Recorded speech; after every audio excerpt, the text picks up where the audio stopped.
Our readings today come from Isaiah chapter 11, verses 1 to 9, and Luke chapter 2, verses 3 to 7.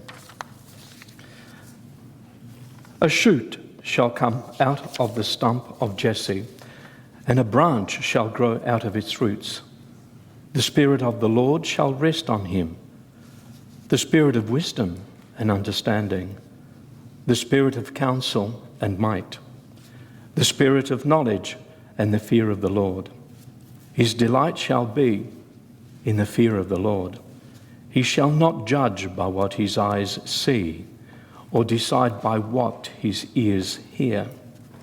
But with righteousness he shall judge the poor, and decide with equity for the meek of the earth.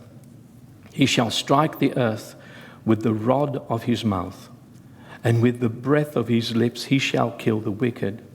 Righteousness shall be the belt around his waist, and faithfulness the belt around his loins. The wolf shall live with the lamb, the leopard shall lie down with the kid, the calf and the lion and the fatling together, and the little child shall lead them. The cow and the bear shall graze, their young shall lie down together, and the lion shall eat straw like the ox. The nursing child shall play over the hole of the asp, and the weaned child shall put his hand on the adder's den. They will not hurt or destroy on all my holy mountain, for the earth will be full of the knowledge of the Lord as the waters cover the sea. Luke chapter 2, verses 1 to 7. In those days, a decree went out from the Emperor Augustus that all the world should be registered. This was the first registration and was taken while Quirinius was governor of Syria. All went to their own towns to be registered. Joseph also went from the town of Nazareth in Galilee to Judea, to the city of David called Bethlehem, because he was a descendant from the house and family of David. He went to be registered with Mary, to whom he was engaged, and who was expecting a child. While they were there, the time came for her to deliver her child. And she gave birth to her firstborn son, and wrapped him in bands of cloth, and laid him in a manger, because there was no place for them in the inn. People, in this is the word of the Lord. Thank you, Lord. I've been thinking, strange thing, I've been thinking about Advent, and I've been thinking about Christmas. And why are we asking people to look into the inn and coming and sitting closer to the front? Why are we being asked to look in, I-double-N, to Christmas? Gather in, gather around, come on in. Which led me to think about the inn, I-double-N. What about the inn of Christmas? Was it an inn? Is it an inn? Is it a place of welcome, of hospitality? Is it a guest room in a house? Is it the spare room or the sewing room or the sofa bed when visitors arrive? Was there no room in the guest room because others were there? Was Mary moved to another room in the house, perhaps sharing it with the animals? And was the manger or the food trough just a box in the house, in another room? There is no mention of a stable in the Christmas story.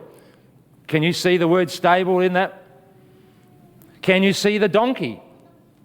There is no donkey in the Christmas story. In fact, there are no animals, both in Luke and Matthew. The Bible makes no mention of this being a dirty or poor story or a place. So Advent and Christmas thinking take you on a bit of a journey this morning. The incarnation of God, the birth of Jesus, where does it take place? It takes place in a common house, not in a stable. There is no stable mentioned. There's no shed, but in the everyday, common lives of ordinary people. Today, the incarnation of God in Christ is among ordinary people of everyday lives. Us, you and me. But was there really no room in the inn? The Greek word translated in this story is most likely referring to a guest room in a common house. We've grown up hearing the story that there was an inn and an innkeeper. There is no innkeeper, for there is no inn. For it was a room that was available for Joseph and Mary. They didn't end up in a stable, but they did lay the baby in a manger. The Greek word here is in, which is translated as katalauma. Yep, got that? Apparently, I read it in a book, which means a place of rest, space, or room, and sometimes translated as guest room. Luke uses that same word later in chapter 22, where he says, "Then you shall say to the master of the house, the teacher says to you, where is the guest room or space? Katalauma. Where is the space that I may eat the Passover with my disciples?" The same word used in Luke 2, space. However, in the parable of the Good Samaritan, in Luke also, Jesus mentions that the injured man is taken to an inn. Pandokeon. Pandokeon. Inn, like a hotel or a pub. In the birth story, the reference is simply to space. What Luke is telling us that there was not enough room or not enough space for them in the guest room of a particular house. The Word became flesh, smack bang, in the middle of everyday life. Common life. Gathered together in a particular house. So what is particular about this house in which Jesus is born? Was the inn at Bethlehem a guest room of some kind of public place, like a pub or hotel? No, probably not. Inns were usually found along the highways, along the roads, but Bethlehem is up in the hill country of Judea. Maybe that's why there was no room in the inn. Sorry, the guest chamber, the spare room. See how easily it rolls off the tongue? Maybe because the Roman census, there were so many people around, like trying to get a room in Sydney in the 2000 Olympics. Trying to get accommodation because there's so many people. Adelaide Oval when the Test cricket's on, how do you find accommodation? It's a bit like finding accommodation up in the Gold Coast when schoolies are on. So does that mean that Joseph and Mary aimed to stay in someone's house, but since the guest room was full, were turned out into the night, into a stable, particularly when Mary was in labour? That might seem even worse than being turned away from an inn. then what about the culture of hospitality and honouring kinship? First century Israel, the Jewish people were so accustomed by law to welcome the stranger, welcome the traveller, welcome the guest. Deuteronomy 10:19 says God demands that the Israelites to love the stranger. Leviticus 19:33, if a stranger dwells with you in your land, you shall not mistreat them. So here comes the key point. Since Bethlehem was Joseph's ancestral home, he probably had relatives there. And being a descendant of King David, royal bloodline, he may have been respected upon his arrival. The son, the nephew, the grandson, the brother has returned home, back to his hometown. And secondly, childbirth was a pretty massive event in those days. Still is. In a small village town like Bethlehem, many of the neighbouring women would have gathered around to help deliver the child. And the men, they would have gone out, down to the pub or something. What this all means is that it would have been unthinkable and possibly an insult to Joseph, a returning village son, and his labouring wife to need to seek shelter in an unsavoury inn and to have a baby of Davidic descent, and then even be worse, to have the baby in a stable, in a shed, alone. Seriously, is Joseph a trained midwife? Probably not. The common assumption is that Joseph and Mary arrived in Bethlehem and, being hastened by her labour pains, rushed to an inn, only to find it full with no vacancy, and the innkeeper says, "Sorry, no room, go out the back of the shed." So they end up in a stable where she gives birth, the common story. We see that on every Christmas card that we get. However, careful reading of the Bible actually says they had already been in Bethlehem for some time when she went into labour. It says, and it's up there in yellow, while they were there. Doesn't say how long for, but it assumes some time. The time came to have her baby. Consequently, they may have been lodging already somewhere in Bethlehem when her birth pains began. Could Joseph have found a more suitable lodging? Of course. What about Elizabeth, Mary's cousin, only a few kilometres up the road? The same Elizabeth Mary visits before coming to Bethlehem. The answer is simple. They found suitable accommodation in Bethlehem with Joseph's relatives, the community.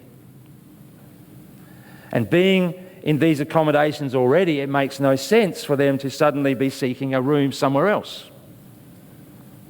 So they weren't sent out to the stable. The only reference we have to even highlighting or thinking that there's a stable is the word manger, a food trough. But mangers were found in houses at that time. Archaeology attests to this. A typical Judean house may have consisted of a family area, often a dirt floor, and a space where the animals were kept, particularly at night and for safety, and also to keep the house warm from the body of the animals. And a food trough, a manger, was near the door of this space. So thus, a more realistic view of what occurred, that Jesus was born in a house, not in a stable. And there is no lack of kindliness or hospitality when this holy family is taken into the main family room of the house, which they are entertained, because the guest room was full of other people. Imagine all the women toing and froing, getting the hot water and towels and all the stuff that you're meant to get. Mary staying in the main room, it just probably wasn't big enough. There were too many people. There was not enough place or space for them in the, I won't say it, katalumun that I said before, the guest or space room. It's possible that Luke mentions that there is no room or space, meaning that this particular guest room was either too small or already occupied. So the Bible story is this. Joseph and Mary arrive in Bethlehem. They find shelter with a family in a separate guest room. It's full, or it's too small, and they're accommodated among other family members. The birth takes place in a family home. The baby is laid near the animals, in the house, in the food trough. The common, everyday house. Jesus' birth was for the common people. Though begotten of God, the Word becomes flesh, says John. And the Word dwells among us. The Word of God, Logos, Jesus Christ, dwells among us. Jesus was rejected by Herod, representing political and stately power. But in Bethlehem was welcomed by the shepherds with great joy, as did the common people of his village. David, the city of David, was his true home, and the community welcomed him, provided for him. He was born among them in the natural setting of the birth of any village baby, surrounded by helping hands and encouraging women's voices. For centuries, peasant babies have been born in the house. The Word became flesh and dwells among us, the common, ordinary people and our lives. My question today is, where is Jesus being born in your life in this time of Advent? Where is the Christ child being born in the common, everyday lives of us? I hope this helps you reflect upon Christmas.